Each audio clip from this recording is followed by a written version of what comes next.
സിധുവിൻ്റെ വിവാഹത്തിൻ്റെ കൂടെ നന്ദനയുടെ വിവാഹം കൂടി നടത്താനുള്ള തയ്യാറെടുപ്പിലാണ് വീട്ടുകാർ.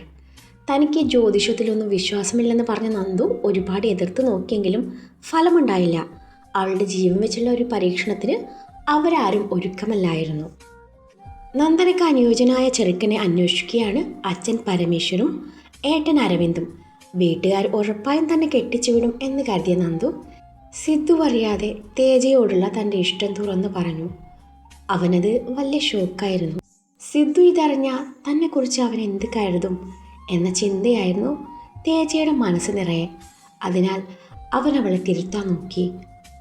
ഞാൻ മനസ്സിൽ പോലും വിചാരിക്കാത്ത കാര്യമാണ് നീ ഇപ്പോൾ പറഞ്ഞിരിക്കുന്നത്. എനിക്കൊരിക്കലും നിന്നെ ആ സ്ഥാനത്ത് കാണാൻ പറ്റില്ല. ഈ പറഞ്ഞത് പറഞ്ഞു, ഇനി ഇതും പറഞ്ഞ് എൻ്റെ പിന്നാലെ വരരുത്. ഇവിടെ വെച്ച് ഇത് മറന്നേക്കണം എന്നുള്ള തേജയുടെ മറുപടി അവളെ ഒരുപാട് വിഷമിപ്പിച്ചു. എന്തു പറഞ്ഞിട്ടും അവൾ പിൻവാങ്ങാൻ ഒരുക്കമല്ലെന്ന് കണ്ടതും ഒടുവിൽ തേജയ്ക്കൊരു നുണ പറയേണ്ടി വന്നു. തനിക്ക് മറ്റൊരു പെണ്ണിനെ ഇഷ്ടമാണെന്ന്. അവൻ്റെ വെളിപ്പെടുത്തൽ അവളെ കൂടുതൽ തളർത്തി. ആ പെണ്ണ് ആരാണെന്ന് അവൾ അവനോട് ഒരുപാട് ചോദിച്ചെങ്കിലും അത് തന്നോട് പറയേണ്ട ആവശ്യമില്ലെന്ന് പറഞ്ഞു തേജ അവിടെ നിന്ന് മടങ്ങി. 2 ദിവസത്തിന് ശേഷം തൻ്റെ ഫോൺ റിങ് ചെയ്യുന്നത് കണ്ടതും ഓംകാർ കോൾ അറ്റൻഡ് ചെയ്ത് ചെവിയോട് അടുപ്പിച്ചു. Hello Stephen. സർ. അവൾ ഷോപ്പിംഗ് കഴിഞ്ഞ് പുറത്തിറങ്ങി. ഞങ്ങളിപ്പോൾ അവളെ ഫോളോ ചെയ്യുന്നുണ്ട്. Okay, good. ഒരു സംശയവും തോന്നാൻ പാടില്ല. ഇല്ല sir. Okay Stephen. Om call അവസാനിപ്പിച്ചു. അന്നേരം അവൻ്റെ മുഖത്ത് ഒരു തരം ചിരി വിരിഞ്ഞു. സമയം രാത്രി 8 മണി. മൈൻഡ് ഒന്ന് റിലാക്സ് ആവാൻ വേണ്ടി നന്ദ കൂട്ടുകാരുടെ കൂടെ ഷോപ്പിങ്ങിന് വേണ്ടി വന്നതായിരുന്നു. ഷോപ്പിംഗ് കഴിഞ്ഞ് ഫുഡും കഴിച്ചു എല്ലാവരും അവരവരുടെ വണ്ടിയിൽ വീട്ടിലേക്ക് മടങ്ങി. നന്ദ തൻ്റെ സ്കൂട്ടി ഹൈവേയിൽ നിന്നും കട്ട് റോഡിലൂടെ തിരിച്ചു. അവളുടെ പിന്നാലെ സ്റ്റീഫനും കൂട്ടരും ഉണ്ടായിരുന്നു. കഴിഞ്ഞ ദിവസത്തെ ജോൾസിൻ്റെ പ്രവചനത്തിന് ശേഷം അവളുടെ മനസ്സാകെ അസ്വസ്ഥമായിരുന്നു. അതിനാൽ മറ്റെന്തൊക്കെയോ ഓർത്തുകൊണ്ടാണ് അവൾ വണ്ടി ഓടിക്കുന്നത്. പിറകിൽ വരുന്നവരെ അവൾ ശ്രദ്ധിച്ചതേയില്ല. അലക്ഷ്യമായി അവൾ വണ്ടി ഓടിച്ചു. വണ്ടി വിജനമായ റോഡിലൂടെ മുന്നോട്ട് നീങ്ങുന്നുണ്ട്. പെട്ടെന്നാണ് ഗുണ്ടകളെന്ന് തോന്നിപ്പിക്കും വിധത്തിൽ ഒരു കൂട്ടം ആൾക്കാർ മാരുതി ഇക്കോയിൽ വന്ന് അവളുടെ സ്കൂട്ടിക്ക് മുന്നിൽ തടസ്സം സൃഷ്ടിക്കുന്നത്. വണ്ടിയിൽ നിന്നിറങ്ങിയ ഗുണ്ടകളെ കണ്ടതും അവളുടെ മുഖത്ത് ഭയം നിറഞ്ഞു. അവരുടെ പെരുമാറ്റവും ചൂഴ്ന്നു നോട്ടവും കണ്ടതും നന്ദു തൻ്റെ സ്കൂട്ടി തിരിച്ചു വിടാനൊരുങ്ങി. അന്നേരം അവരിൽ ഒരുത്തൻ അവളുടെ കയ്യിൽ നിന്നും വണ്ടിയുടെ കീ പിടിച്ചു വാങ്ങി. തൻ്റെ മുന്നിൽ വേറെ വഴിയില്ലെന്ന് കണ്ടതും അവൾ അവരെ തള്ളി മാറ്റി വണ്ടിയിൽ നിന്ന് ഇറങ്ങി ഓടി. പിന്നാലെ തന്നെ അവന്മാരും ഉണ്ടായിരുന്നു. ഓടി ഓടി അവൾ തളർന്നിരുന്നു. പോക്കറ്റിൽ നിന്നും ഫോൺ കയ്യിലെടുത്ത് സിദ്ധുവിനെ വിളിക്കാൻ ശ്രമിച്ചു. ഔട്ട് ഓഫ് കവറേജ് ഏരിയ എന്നായിരുന്നു മറുപടി വന്നത്. ഇതിനോടൊക്കെ തന്നെ അവളാകെ തളർന്നു പോയിരുന്നു. അവന്മാർ അവളെ പിടിക്കും എന്നായതും അവളെ കരച്ചിലിൻ്റെ വക്കിലെത്തിയിരുന്നു. കാലുകൾ തളരുന്നത് പോലെ, കണ്ണിലിരുട്ട് പടരുന്നത് പോലെ അവൾ എങ്ങനെയൊക്കെ ഓടുന്നുണ്ട്. ആ നേരത്താണ് എതിർ ദിശയിൽ കൂടി ഒരു വണ്ടി കടന്നു വരുന്നത്. വണ്ടിയുടെ ലൈറ്റ് കണ്ടതും പിറകിൽ നിന്നും സ്റ്റീഫനും ടീമും ഓട്ടം നിർത്തി. വണ്ടി അവളെ തൊട്ടില്ല എന്ന മട്ടിൽ സഡൻ ബ്രേക്കിട്ട് നിർത്തി. ആ നിമിഷം അവൾ അവിടെ തന്നെ തളർന്നു വീണു. ആ വണ്ടിയിൽ നിന്നിറങ്ങി വന്നത് ഓം ആയിരുന്നു. പ്ലാൻ പ്രകാരം ഓമിനെ കണ്ടതും സ്റ്റീഫനും ടീമും പിന്തിരിഞ്ഞോടി. ഓം നന്ദുവിൻ്റെ അരികിൽ ചെന്ന് അവളെ താങ്ങി പിടിച്ചു എഴുന്നേൽപ്പിക്കാൻ ശ്രമിച്ചു. വണ്ടിയുടെ ഹെഡ്ലൈറ്റിൻ്റെ വെളിച്ചത്തിൽ നന്ദു ഓമിനെ വ്യക്തമായി കണ്ടു. ഹേ നന്ദന, ആർ യു ഓക്കെ? അവളുടെ കവിളിൽ തട്ടിക്കൊണ്ട് ഓം ചോദിച്ചു. അപ്പോഴും അവളിലെ ഭയം അകന്നു മാറിയിട്ടില്ലായിരുന്നു. സാർ, എനിക്ക് നിരക്കണ്ണാലെ അവൾ എന്തോ പറയാൻ ശ്രമിക്കുന്നുണ്ട്. പക്ഷെ വാക്കുകൾ പൂർണ്ണമായും പുറത്തു വരാത്തതുപോലെ. ശരീരം മുഴുവൻ വല്ലാത്തൊരു വേദനയായിരുന്നു. എഴുന്നേൽക്കാൻ പോലും പറ്റുന്നില്ല. വീഴുന്നതിനിടയിൽ അവളുടെ നെറ്റിയിൽ കല്ലുകൊണ്ട് ചെറുതായി പൊട്ടിയിരുന്നു. അതിൽ നിന്നും രക്തം ഒഴുകുന്നുണ്ട്. മറുത്തൊന്നും ആലോചിക്കാതെ അവൻ അവളെ കൈകളിലെടുത്ത് തൻ്റെ വണ്ടിക്കരികിലേക്ക് നടന്നു. അവൻ അവളെ തൻ്റെ വണ്ടിയുടെ കോ ഡ്രൈവിംഗ് സീറ്റിലിരുത്തി ഡ്രൈവിംഗ് സീറ്റ് ലക്ഷ്യം വെച്ച് നടക്കുമ്പോൾ അവൻ്റെ ചുണ്ടിൽ നിഗൂഢമായ ചിരി വിരിഞ്ഞു. നന്ദുവുമായി ഓം ചെന്നത് നഗരത്തിലെ മൾട്ടി സ്പെഷ്യാലിറ്റി ഹോസ്പിറ്റലിലേക്കാണ്. നന്ദുവിന് വേണ്ട ചികിത്സ നൽകിയ ഓം അവളെയും കൊണ്ട് വീട്ടിലേക്ക് തിരിച്ചു. അത്രയും നേരം കൊണ്ട് അവൻ അവൾക്ക് വേണ്ടി എന്തൊക്കെയോ ചെയ്തിരുന്നു. അവൻ അത്രമേൽ പ്രിയപ്പെട്ട ആരോ എന്ന പോലുള്ള പെരുമാറ്റമായിരുന്നു അവനിൽ നിന്നും ഉണ്ടായത്. അതവളെ ശരിക്കും അത്ഭുതപ്പെടുത്തി. വീട്ടിലേക്കുള്ള യാത്രയിൽ അവളൊന്നും മിണ്ടുന്നില്ല എന്ന് കണ്ട ഓം സംസാരത്തിന് തുടക്കം കുറിച്ചു. വളരെ ഫ്രണ്ട്ലി ആയി സംസാരിച്ചുകൊണ്ട് അവൻ അവളെ കയ്യിലെടുത്തു. ഞാനിപ്പോൾ തൻ്റെ മുന്നിലിരിക്കുന്നത് തന്നെ പഠിപ്പിക്കുന്ന ലെക്ചറായിട്ടല്ല, മറിച്ച് നല്ലൊരു ഫ്രണ്ടായിട്ടാണ്. അതുകൊണ്ട് എന്ത് വിഷമം ഉണ്ടെങ്കിലും തുറന്ന് പറയാം, എന്താണെങ്കിലും നമുക്ക് പരിഹരിക്കാം എന്നുള്ള ഓമിൻ്റെ വാക്കിന് മുന്നിൽ നന്ദു വീണു പോയിരുന്നു. അവൾ തൻ്റെ പ്രശ്നങ്ങൾ അവനോട് തുറന്ന് പറഞ്ഞു. തേജയോടുള്ള ഇഷ്ടവും അവനെ പ്രപ്പോസ് ചെയ്തതും അവനത് റിജക്റ്റ് ചെയ്തതും അവൾ മനഃപൂർവ്വം മറച്ചു വെച്ചു. കാര്യങ്ങൾ താൻ വിചാരിച്ചതിലും സ്മൂത്തായിട്ടാണ് പോകുന്നതെന്ന് തിരിച്ചറിഞ്ഞവും തൻ്റെ പ്ലാൻ മാറ്റിപ്പിടിക്കാൻ തീരുമാനിച്ചു.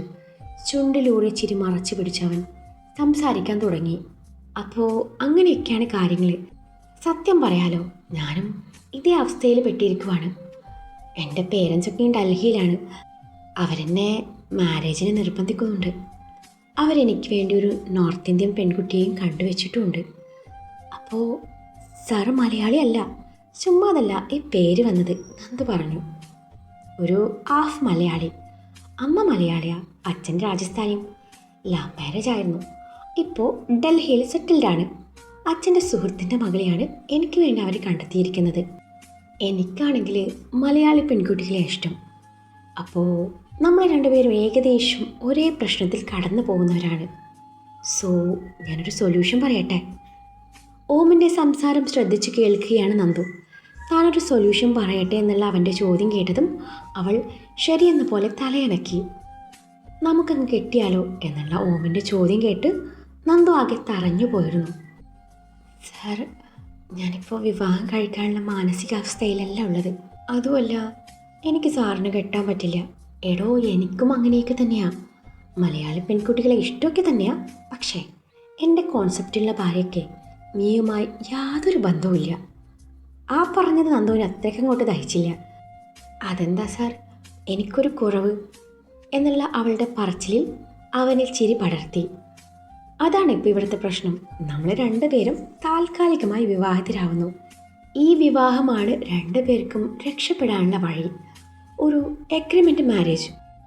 ഈ വിവാഹം കഴിയുന്നതോടെ എൻ്റെ തലയിൽ നിന്നും ആ താരനെ കവർ ഒഴിഞ്ഞു പോയിക്കോളും. കൂടെ നിൻ്റെ മംഗല്യദോഷം മാറുകയും ചെയ്യും. നമുക്കൊരു വർഷം കഴിഞ്ഞ് ഡിവോഴ്സ് ആവാം. കല്യാണം കഴിയണമെന്നല്ലേ ജോത്സ്യം പറഞ്ഞുള്ളൂ. ഇനിയിപ്പോൾ ഡിവോഴ്സ് ആവാൻ പാടില്ല എന്നൊന്നും പറഞ്ഞില്ലല്ലോ. ഓമിൻ്റെ പറച്ചിൽ കേട്ട് നന്ദു ആകെ കിളി പോയിരിക്കുകയാണ്. താനെന്താ ഒന്നും മിണ്ടാത്തത്? നമുക്ക് ഡീലിങ് ഉറപ്പിച്ചാലോ എന്നുള്ള ഓമിൻ്റെ ചോദ്യം കേട്ട് എന്ത് പറയണം എന്നറിയാതെ നന്ദു കുഴങ്ങി. ഒടുവിൽ ഓമിൻ്റെ സംസാര വൈദഗ്ധ്യത്തിന് മുന്നിൽ നന്ദു മുട്ടുമടക്കി. അവൾ കോൺട്രാക്ട് മാരേജിന് സമ്മതം മൂളി. അവളെ സംബന്ധിച്ചിടത്തോളം താൽക്കാലികമായ ഒരു രക്ഷപ്പെടൽ അത് മാത്രമായിരുന്നു ഈ വിവാഹം. ഒടുവിൽ ഓരോന്ന് സംസാരിച്ചുകൊണ്ട് അവർ യാത്ര തുടർന്നു. അതിനിടയിൽ വീടെത്തി. നന്ദുവിനെയും കാത്ത് എല്ലാവരും മുറ്റത്ത് തന്നെ ഉണ്ടായിരുന്നു. നന്ദു വണ്ടിയിൽ നിന്നിറങ്ങാൻ നേരം ഓമിനെയും വീട്ടിലേക്ക് ക്ഷണിച്ചു. തലയിൽ ചെറിയ ബാൻഡേജുമായി ഒരു അപരിചിതൻ്റെ കൂടെ വരുന്ന നന്ദുവിനെ കണ്ട് വീട്ടുകാർ കാര്യം തിരക്കി. അവൾ അവർക്ക് ഓമിനെ പരിചയപ്പെടുത്തി. ശേഷം അവൾക്ക് നേരെ നടന്ന ആക്രമണത്തെക്കുറിച്ച് അവരോട് പറഞ്ഞു. എല്ലാം കേട്ടതും അവളുടെ അമ്മയുടെ ആദി കൂടി. കണ്ടില്ലേ ഓരോ അനർത്ഥങ്ങൾ നടക്കുന്നത്? നിനക്കിതിലൊന്നും വിശ്വാസമില്ലായിരുന്നല്ലോ. ദൈവത്തെ പുച്ഛിച്ചു കൊണ്ടല്ലേ നീ ഇവിടെ നിന്ന് ഇറങ്ങിപ്പോയത്? എൻ്റെ ഭഗവാനെ, ഇനിയിപ്പോൾ എന്തൊക്കെയാണോ നടക്കാൻ പോകുന്നത്? ഗീത നിറകണ്ണുകളോട് പറഞ്ഞു. എല്ലാം കേട്ടതും പരമേശ്വരൻ്റെ കണ്ണുകൾ ഓമിലേക്ക് നീണ്ടു. അന്ന് മുഹൂർത്തം കുറിക്കാൻ നേരം ജോത്സ്യം പറഞ്ഞ കാര്യങ്ങൾ അയാളുടെ മനസ്സിൽ തെളിഞ്ഞു വന്നു. ഗീത, നീ അവളെയും കൊണ്ട് അകത്തേക്ക് പോ എന്നുള്ള പരമേശ്വരൻ്റെ വാക്കുകൾ കേട്ട് ഗീത നന്ദുവുമായി അകത്തേക്ക് നടന്നു. പരമേശ്വർ ഓമിനോട് നന്ദി പറഞ്ഞു. ശേഷം അവനകത്തേക്ക് ക്ഷണിച്ചു. ഇനിയൊരിക്കൽ വരാമെന്ന് പറഞ്ഞ് ഓം അയാളോട് യാത്ര പറഞ്ഞു വണ്ടി കയറി. ഓമിൻ്റെ വണ്ടി മുന്നോട്ട് നീങ്ങി തുടങ്ങി. ആ നേരത്താണ് സിദ്ധു അങ്ങോട്ട് വരുന്നത്. ഓമും നന്ദുവും ഒരുമിച്ച് വരുന്നതും പരമേശ്വരൻ അവരോട് സ്നേഹത്തോട് സംസാരിക്കുന്നതും ഒക്കെയും മുകളിൽ നിന്ന് കാണുന്നുണ്ടായിരുന്നു സിദ്ധു. കാര്യം അറിയാൻ വേണ്ടി താഴേക്ക് വന്നപ്പോഴേക്കും അവൻ്റെ കാറ് ഗേറ്റ് കടന്നിരുന്നു. സിദ്ധു അച്ഛനോട് കാര്യം തിരക്കി. അന്നേരം അയാൾ നടന്നതൊക്കെയും അവനോട് പറഞ്ഞു. എല്ലാം കേട്ടതും സിദ്ധുവിൻ്റെ മുഖം ചുളിഞ്ഞു. ഇനിയിപ്പോൾ ആ ജോത്സ്യം പറഞ്ഞ രക്ഷകൻ ഇവൻ തന്നെ ആവുമോ? നല്ല പയ്യനാ, കാണാനും കൊള്ളാം എന്നുള്ള അച്ഛൻ്റെ പറച്ചിൽ സിദ്ധുവിന് ഇഷ്ടമായില്ല. മറുപടി ഒന്നും പറയാതെ സിദ്ധു അകത്തേക്ക് നടന്നു. പിന്നീട് അങ്ങോട്ട് ഒരാഴ്ചയോളം നന്ദുവും ഓമും തമ്മിൽ കോളേജിൽ വെച്ച് സംസാരിക്കുന്നതും ഒരുമിച്ച് ക്യാൻറ്റീനിൽ ചെല്ലുന്നതും അവൾക്ക് ഡൗട്ട് ക്ലിയർ ചെയ്ത് കൊടുക്കുന്നതൊക്കെയും സിദ്ധു ശ്രദ്ധിച്ചിരുന്നു. വീട്ടിലെത്തിയ സിദ്ധു അവളോട് കാര്യം തിരക്കി. അന്നേരം അച്ഛൻ്റെ അമ്മയുടെ ഏട്ടന്മാരുടെ മുന്നിൽ വെച്ച് നന്ദു തുറന്നു പറഞ്ഞു തനിക്ക് ഓമിനെ ഇഷ്ടമാണെന്നും അവനെ മാത്രമേ വിവാഹം കഴിക്കുള്ളെന്നും. ഈ ബന്ധത്തിന് തനിക്ക് താല്പര്യമില്ലെന്ന് സിദ്ധു ഉറപ്പിച്ചു പറഞ്ഞു. ഇഷ്ടപ്പെട്ട പെണ്ണിനെ സ്വന്തമാക്കുമ്പോൾ ഏട്ടൻ ആരുടെയും സമ്മതമൊന്നും നോക്കിയില്ലല്ലോ. അതുപോലെ തന്നെയാ ഇതെന്നുള്ള നന്ദുവിൻ്റെ മറുപടി കേട്ട് സിദ്ധു ഒന്നും മിണ്ടാതെ അകത്തേക്ക് നടന്നു. സിദ്ധുവിനൊഴികെ ബാക്കി ആർക്കും ഈ ബന്ധത്തിൽ എതിർപ്പില്ലായിരുന്നു. വീട്ടുകാർക്ക് ഓക്കെ ആണെന്ന് കണ്ടതും നന്ദു ഓമിനോട് പ്രൊപ്പോസലുമായി വീട്ടിലേക്ക് വരാൻ പറഞ്ഞു. തൻ്റെ യഥാർത്ഥ പേരൻസ് അറിയാതെ നടക്കുന്ന വിവാഹമായതുകൊണ്ട് നന്ദുവിൻ്റെ അറിവോടെ ഡ്യൂപ്ലിക്കേറ്റ് അച്ഛനെയും അമ്മയെ ഇറക്കി പെണ്ണ് കാണാൻ ചെന്നു. സിദ്ധുവിൻ്റെ എതിർപ്പ് വകവെക്കാതെ വീട്ടുകാർ ആ വിവാഹം ഉറപ്പിക്കുകയും ചെയ്തു. സിദ്ധുവിനാണെങ്കിൽ ഓമിനെ കാണുന്നത് ദേഷ്യമാണ്. ഭവ്യയോട് അവനെന്തോ ഇഷ്ടമുണ്ടെന്നും എന്തോ കാര്യമായ ഉദ്ദേശം മനസ്സിൽ വെച്ചുകൊണ്ടാണ് അവൻ തങ്ങളുടെ വീട്ടിലേക്ക് കടന്നു കൂടുന്നത് എന്നുമായിരുന്നു സിദ്ധുവിൻ്റെ ധാരണ.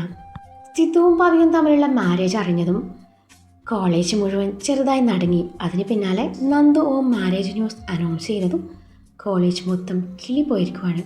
തന്നെ കാണുമ്പോൾ മുഖം കറുപ്പിച്ച് നടക്കുന്ന സിദ്ധുവിനെ അന്വേഷിച്ച് ഇറങ്ങിയതായിരുന്നു ഓം. സിദ്ധു തൻ്റെ കൂട്ടുകാരുടെ കൂടെ ക്യാൻറ്റീനിലായിരുന്നു. അന്നേരമാണ് അങ്ങോട്ട് കടന്നു വരുന്നത്. അവരുടെ അരികിൽ വന്നിരുന്നതും സിദ്ധുവിന് അത് ഇഷ്ടമായില്ല എന്ന് മാത്രമല്ല, സിദ്ധു ഓമിനെ ശ്രദ്ധിക്കാതെ തൻ്റെ ഫോണിൽ ശ്രദ്ധ പതിപ്പിച്ചു. ചായ കൂടി തുടർന്നു. നിങ്ങൾ നടന്നോ, ഞാനും സിദ്ധുവും ഒരുമിച്ച് വന്നോളാം. ഞങ്ങളെ അളിയനും തമ്മിൽ കുറച്ച് സംസാരിക്കാനുണ്ട് എന്നുള്ള ഓമിൻ്റെ വാക്കുകൾ കേട്ട് അഭിയും ജീവയും തേജയും അവിടെ നിന്ന് നടന്നു നീങ്ങി. എനിക്കൊന്നും സംസാരിക്കാനില്ല എന്നും പറഞ്ഞുകൊണ്ട് സിദ്ധു എഴുന്നേറ്റു. പക്ഷേ എനിക്ക് സംസാരിക്കണം. ഞാൻ നിന്നെ അളിയനെന്ന് വിളിച്ചത് നിന്റെ പെങ്ങളെ ഞാൻ കെട്ടാൻ പോകുന്നത് കൊണ്ടല്ല, മറിച്ച് എൻ്റെ പെങ്ങളെ നീ കെട്ടാൻ പോകുന്നതുകൊണ്ടാണ്. ഓമിൻ്റെ വാക്കുകൾ കേട്ടതും സിദ്ധുവിൻ്റെ മുഖം ചുളിഞ്ഞു. ഞാനതിന് സാറിൻ്റെ പെങ്ങളല്ലല്ലോ കെട്ടുന്നത്. ഞാൻ കെട്ടാൻ പോകുന്നതേ പല്ലവിയാണ്. എൻ്റെ അറിവിൽ അവൾക്ക് സഹോദരനോ സഹോദരിയോ ആരും തന്നെ ഇല്ല. സാറ് രാവിലെ തന്നെ കോമഡിയും കൊണ്ട് ഇറങ്ങിക്കുവാണല്ലേ, സിദ്ധു പരിഹാസ രൂപേണ പറഞ്ഞു. ആര് പറഞ്ഞു ഇല്ലെന്ന്? അവൾക്കൊരു സഹോദരനുണ്ട്, അവളുടെ സ്വന്തം ചോര. അതാണ് ഈ നിൽക്കുന്ന ഞാൻ. ഓം ചെറുപുഞ്ചിരിയോടെ പറഞ്ഞു. ഇത്തവണ സിദ്ധു നെറ്റി ചുളിച്ചു ചോദ്യഭാവത്തിൽ അവനെ നോക്കി. തനിക്ക് വിശ്വാസം വരുന്നില്ല അല്ലേ? പക്ഷെ വിശ്വസിച്ചേ പറ്റൂ. പല്ലവി എൻ്റെ സ്വന്തം പെങ്ങള, ഒരച്ഛൻ്റെ മക്കൾ. പക്ഷേ 2 വയറ്റിൽ പിറന്നെന്ന് മാത്രം. അവൾക്ക് വേണ്ടിയാ ഞാൻ ഈ നാട്ടിൽ വന്നത്. അവൾക്ക് വേണ്ടിയാ ഞാൻ ഈ കോളേജിൽ വന്നത്. അവൾക്ക് വേണ്ടിയാ ഞാൻ നിൻ്റെ പെങ്ങളെ കെട്ടുന്നത് പോലും. കാരണം നന്ദന വീട്ടിലുള്ളിടത്തോളം പവിക്ക് സമാധാനം ഉണ്ടാവുമെന്ന് തോന്നുന്നില്ല. എന്തിന് കൊല്ലാൻ വരെ അവൾ മടിക്കില്ല. ഒരിക്കലും കൊല്ലാൻ നോക്കിയതാണല്ലോ. അന്നേരം ഓമിൻ്റെ മുഖം വലിഞ്ഞു കുറുക്കുന്നത് സിദ്ധു ശ്രദ്ധിച്ചിരുന്നു. സാർ, എനിക്കൊന്നും മനസ്സിലാവുന്നില്ല. സാർ എന്തൊക്കെയാ പറയുന്നേ? ഇങ്ങനെയൊരു ഏട്ടനുള്ള കാര്യം അവൾ എന്നോട് പറഞ്ഞില്ലല്ലോ. അവൾക്കറിയില്ല ഞാൻ ആരാണെന്ന്. അവൾക്ക് മാത്രമല്ല, അവളുടെ വീട്ടുകാർക്കും. ഇനി ഞാൻ മറ്റൊരു സത്യം കൂടി പറയട്ടെ. സിദ്ധുവിൻ്റെ വീട്ടുകാർ ഒരുപാട് വെറുക്കുന്ന ഒരാളില്ലേ? സിദ്ധുവിൻ്റെ ഒരേ ഒരു അപ്പച്ചിയുടെ ഭർത്താവ്, ഒരു ഹരിദാസ്. ആ പേര് കേട്ടതും സിദ്ധുവിൻ്റെ മുഖഭാവം മാറുന്നത് ഓം ശ്രദ്ധിച്ചിരുന്നു. സിദ്ധുവിൻ്റെ മുഖം കണ്ടാലറിയാം അയാളെ എത്രത്തോളം വെറുക്കുന്നുണ്ടെന്ന്. എന്നിട്ട് എന്തിനാ സിദ്ധു അയാളുടെ മകളെ തന്നെ സ്നേഹിച്ചത്? ഓം പറഞ്ഞത് കേട്ടതും സിദ്ധു ഞെട്ടലോടെ ഓമിനെ നോക്കി. അതേടോ, ഞങ്ങളുടെ അച്ഛനാത്. ഇത് കൂടി കേട്ടതും സിദ്ധു തറഞ്ഞു പോയിരുന്നു. കേട്ടതൊക്കെയും സത്യമാവരുത് എന്നവൻ പ്രാർത്ഥിക്കുകയായിരുന്നു. കാരണം അവൻ്റെ അച്ഛൻ ഈ ലോകത്തെ ഏറ്റവും കൂടുതൽ വെറുക്കുന്നത് ഈ പറഞ്ഞ ഹരിദാസിനെയാണെന്ന് അവന് നന്നായിട്ടറിയാം. സിദ്ധു ശരിക്കും ഞെട്ടിയല്ലേ? ഇനി ഞാൻ സിദ്ധുവിനെ വീണ്ടും ഞെട്ടിക്കാൻ പോവുക. സിദ്ധുവിൻ്റെ ആ അപ്പച്ചിക്ക് ഒരു മകനുണ്ടായിരുന്നില്ലേ, അച്ചു? ഓമിൻ്റെ ചോദ്യം കേട്ട് സിദ്ധു അതേ എന്ന പോലെ മൂളി. അവനിപ്പോൾ എവിടെയാണെന്ന് സിദ്ധുവിനറിയോ? അപ്പച്ചിയെയും ആ കുഞ്ഞിനെയും കൊന്നിട്ടല്ലേ അയാളെ നാട് വിട്ടത്? സിദ്ധു പല്ല് ഞെരിച്ചുകൊണ്ട് പറഞ്ഞു. ആര് പറഞ്ഞു അദ്ദേഹം നാട് വിട്ടെന്ന്? ഇല്ല, അദ്ദേഹം നാട് വിട്ടതല്ല. അദ്ദേഹം എൻ്റെ അമ്മയെ കൊന്നിട്ടുമില്ല, ഞാൻ മരിച്ചിട്ടുമില്ല. ഓമിൻ്റെ വെളിപ്പെടുത്തൽ പിന്നെയും സിദ്ധുവിനെ ഞെട്ടിച്ചു. എന്താ പറഞ്ഞ്? എൻ്റെ അമ്മയെ കൊന്നിട്ടില്ലെന്നോ? എന്നുവെച്ചാൽ നിങ്ങളാണോ എൻ്റെ അപ്പച്ചിയുടെ മകൻ അച്ചു? സിദ്ധു വിശ്വാസം വരാത്ത മട്ടിൽ ഓമിനെ നോക്കി. അതേന്ന പോലെ ഓം തലയനക്കി. എനിക്കൊന്നും മനസ്സിലാവുന്നില്ല. ഒന്ന് തെളിച്ച് പറ, ഇല്ലെങ്കിൽ എനിക്ക് ഭ്രാന്ത് പിടിച്ചു പോവും. സിദ്ധുവിൻ്റെ അപ്പോഴത്തെ അവസ്ഥ ഓമിന് മനസ്സിലാവുമായിരുന്നു. സിദ്ധു താൻ എഴുന്നേക്ക്, നമുക്ക് കുറച്ച് നടക്കാം എന്നും പറഞ്ഞുകൊണ്ട് ഓം സിദ്ധുവിൻ്റെ തോളിൽ കൈയിട്ട് നടന്നു. കോളേജിലെ വാകച്ചുവട്ടിലെ സിമൻറ്റ് ബെഞ്ചിലിരുന്ന് ഓം തനിക്കറിയാവുന്ന കാര്യങ്ങളൊക്കെ സിദ്ധുവിനോട് പറഞ്ഞു. ശ്വാസം അടക്കി പിടിച്ചാണ് സിദ്ധു അതൊക്കെയും കേട്ട് നിന്നത്. എല്ലാം പറഞ്ഞു കഴിഞ്ഞതും ഓമിൻ്റെ കണ്ണുകൾ നിറഞ്ഞിരുന്നു. ഇതൊക്കെ സിദ്ധുവിൻ്റെ അച്ഛനെയും വീട്ടുകാരെയും ബോധ്യപ്പെടുത്താൻ കൂടിയാണ് ഞാൻ ഈ നാട്ടിലേക്ക് വന്നത്. പക്ഷേ നീയും പവിയും ഇഷ്ടത്തിലാവുന്നു, അത് വിവാഹം വരെ എത്തുന്നു ഞാൻ വിചാരിച്ചതേയില്ല. സത്യം പറഞ്ഞാൽ പവി നിന്നോട് സംസാരിക്കുന്നത് തന്നെ എനിക്ക് പേടിയായിരുന്നു. അവളുടെ അച്ഛൻ ആരാണെന്നറിഞ്ഞാൽ നീ എങ്ങനെ പ്രതികരിക്കും എന്നൊരു പേടി. ഞാനൊന്ന് ചോദിച്ചോട്ടെ, സിധുവിനെ ശരിക്കും അവൾ ഇഷ്ടമാണോ, അതോ അന്നത്തെ പോലെ വെറ്റ് ജയിക്കാൻ വേണ്ടിയാണോ ഈ വിവാഹം? ഓമിൻ്റെ വാക്കുകളിൽ ഒരു നിമിഷം അവൻ തറഞ്ഞു നിന്നു. എന്നോടിത് പല്ലവി പറഞ്ഞൊന്നുമല്ല കേട്ടോ, അല്ലാതെ തന്നെ ഞാൻ അറിഞ്ഞതാ. അന്ന് ആ കല്യാണത്തിലെ ഞാനുണ്ടായിരുന്നു. ഹരിയൻ്റെ സുഹൃത്താണ്. ഹരിയുടെ ചേട്ടൻ്റെ മകളെയല്ലേ സിദ്ധുവിൻ്റെ കസിൻ ബ്രദർ കല്യാണം കഴിച്ചത്? സിദ്ധു അതേന്ന പോലെ തലയണക്കി. തൻ്റെ അന്നത്തെ കിസ്സിങ് സീനൊക്കെയും ഞാൻ നേരിട്ട് കണ്ടതാ. ഓൻ പറഞ്ഞത് കേട്ടതും സിദ്ധു ശരിക്കും ചമ്മി. അത് പിന്നെ ഞാൻ അന്നൊരു തമാശക്ക്, എന്നാലും ഇപ്പം ഞാൻ ഭയങ്കര സീരിയസാ. എനിക്കവളെ അത്രയ്ക്ക് ഇഷ്ടമാണ്. എനിക്കിപ്പോൾ അവളില്ലാതെ പറ്റില്ല. സിദ്ധു ഓമിൻ്റെ കരം കവർന്നുകൊണ്ട് പറഞ്ഞു. ഉറപ്പാണല്ലോ? എനിക്ക് ഇത് കേട്ടാൽ മതി. ഇതറിയാൻ വേണ്ടി തന്നെയാണ് ഞാൻ വന്നതും. ഒരു നാൾ ആരൊക്കെ തള്ളി പറഞ്ഞാലും താൻ അവളുടെ കൂടെ ഉണ്ടാവണം. നമുക്ക് സത്യങ്ങൾ എത്ര നാൾ മൂടി വെക്കാൻ പറ്റും എന്നറിയില്ല. പല്ലവി ആരാണെന്നറിഞ്ഞാൽ സിദ്ധുവിൻ്റെ അച്ഛൻ എങ്ങനെയാ പ്രതികരിക്കുക എന്നും അറിയില്ല. അതുമല്ല, എൻ്റെ അമ്മയെ കൊന്നത് അച്ഛനല്ല എന്ന് തെളിയിക്കാൻ എൻ്റെ കയ്യിൽ തക്കതായ തെളിവുകളുമില്ല. എന്തിന് ഞാൻ നിൻ്റെ അപ്പച്ചിയുടെ മകനാണെന്നതിന് പോലും എൻ്റെ കയ്യിൽ ഒരു തെളിവുമില്ല. അതറിയാവുന്ന ഒരേ ഒരാൾ ഞങ്ങളുടെ അച്ഛനാ. ആളിപ്പോൾ ജയിലില്ല. അത്രയും പറഞ്ഞു ഓം ദീർഘമായി ഒന്ന് നിശ്വസിച്ചു. ഇരുവർക്കും ഇടയിൽ കുറച്ചു നേരം മൗനം തളം കെട്ടി നിന്നു. ഇനി ഞാൻ തിരിച്ചങ്ങോട്ടൊന്ന് ചോദിച്ചോട്ടെ എന്നുള്ള സിദ്ധുവിൻ്റെ ചോദ്യം കേട്ട് ഓം ചോദിക്കുന്ന പോലെ അവനെ നോക്കി. നന്ദു, അവളെ വിവാഹം കഴിക്കുന്നത് പവിക്ക് വേണ്ടിയാണെന്ന് പറഞ്ഞല്ലോ. എന്ന് വെച്ചാൽ അവൾ ഇഷ്ടത്തോടല്ല വിവാഹം കഴിക്കുന്നതെന്ന്. നിങ്ങളെപ്പോലെ ഞാനും ഒരേട്ടനാ. അവൾ വേദനിക്കുന്നത് എനിക്കും സഹിക്കില്ല, സിദ്ധു പറഞ്ഞു. അതിന് നിന്നെ പെങ്ങളെ കൊല്ലാനല്ല ഞാൻ കൊണ്ടുപോകുന്നത്. പിന്നെ നീ പറയുന്ന നിൻ്റെ പെങ്ങളുണ്ടല്ലോ, അവൾ അത്രയ്ക്ക് പുണ്യാത്മാവൊന്നുമല്ലെന്ന് എനിക്കും അറിയാം, നിനക്കും അറിയാം. ഞാൻ അവളെ സ്നേഹിക്കില്ലെന്ന് പറയില്ല, സ്നേഹിക്കും. പക്ഷേ എന്തേലും കുരുത്തക്കേട് കാട്ടിയ മുഖമടച്ചൊന്ന് പൊട്ടിക്കുകയും ചെയ്യും. അവളെ നന്നാക്കാൻ പറ്റുമെന്നേ ഞാനൊന്ന് നോക്കട്ടെ. നീ ഇത് പോയി അവളോട് പറയാൻ നിൽക്കണ്ട. ഓം പറഞ്ഞത് കേട്ട് സിധു നേർമയായി ഒന്ന് മൂളി. എന്താടോ ഒരു തെളിച്ചക്കുറവ്? ഇനിയിപ്പോൾ ഇതുപോലെ എൻ്റെ പെങ്ങളെ എങ്ങനെ തല്ലി വേദനിപ്പിക്കാം എന്ന് തനിക്ക് വല്ല വ്യാമോഹം ഉണ്ടെങ്കിലേ അതങ്ങ് മനസ്സിൽ വെച്ചാൽ മതി. അവളെ തൊട്ടാ തൻ്റെ കൈ ഞാൻ വെട്ടും. ഓ പിന്നെ ഇയാൾ വെട്ടാനിങ്ങോട്ട് വാ, ഞാൻ നിന്ന് തരാം, സിദ്ധു പുച്ഛിച്ചു. ഇയാളോ? ഞാൻ നിൻ്റെ സാറാണ്, ഓം കൃത്രിമ ദേഷ്യത്തോടെ പറഞ്ഞു. ഓ പിന്നെ ഒരു സാറ്. അപ്പച്ചിയുടെ അച്ഛമോനെ പറ്റിയേ എൻ്റെ അമ്മ പറയുന്നത് ഞാൻ കേട്ടിട്ടുണ്ട്. എന്നേക്കാളെ 3.5 വയസ്സിൻ്റെ മൂത്തതായിരുന്നു. ഇനിയിപ്പോൾ കൂടുതൽ റെസ്പെക്റ്റ് ഒന്നും ഇയാളെ പ്രതീക്ഷിക്കണ്ട, സിദ്ധു പറഞ്ഞു. ഓ ഇല്ലെങ്കിൽ നീ ഇപ്പോൾ എനിക്ക് റെസ്പെക്റ്റ് തരുന്നുണ്ട്, ഒന്ന് പോടാ എന്നും പറഞ്ഞു തോളി കൈയിട്ട് അവനെ ചേർത്ത് പിടിച്ചു. ഈ നേരത്താണ് പവിയും ചില്ലുവും ഷാനും വിക്കും അങ്ങോട്ട് വരുന്നത്. സിദ്ധുവിനെയും ഓമിനെയും ഒരുമിച്ച് കണ്ടതും പവിയുടെ മുഖം വിടർന്നു. ഇന്നിപ്പോൾ കാക്ക മലർന്ന് പറക്കും എന്നുള്ള ഷാനുൻ്റെ പറച്ചിൽ എല്ലാവരും ചിരി പടർത്തി. ഇപ്പോഴാ ഒരമ്മ പെറ്റ അളിയന്മാരായത്. നിങ്ങൾ ഇങ്ങനെ കാണാനാ ഞങ്ങൾക്കിഷ്ടം, ചില്ലുവാണത് പറഞ്ഞത്. ഓമിൻ്റെ കണ്ണുകൾ വാത്സല്യത്തോടെ പവിയിലേക്ക് നീളുന്നത് സിദ്ധു ശ്രദ്ധിച്ചു. അതെ പവി, ഈ ഓം സാറേ പറയുമായിരുന്നു ഈ സാറിൻ്റെ ബന്ധുക്കളെന്ന് പറയാൻ ആരുമില്ലത്രേ. അതുകൊണ്ടേ നമ്മളൊക്കെ ചേർന്ന് വിവാഹം അടിപൊളിയാക്കണമെന്ന്. അതുകൊണ്ട് ഈ വരുന്ന സൺഡേ നമ്മൾ ഒരുമിച്ച് വെഡ്ഡിങ് പർച്ചേസിന് പോകുന്നു. ചെല്ലങ്കയ്ക്കും പവിക്കും സാറിൻ്റെ സഹോദരിയുടെ സ്ഥാനത്ത് നിന്ന് എല്ലാം ചെയ്യാവുന്നതാണ്.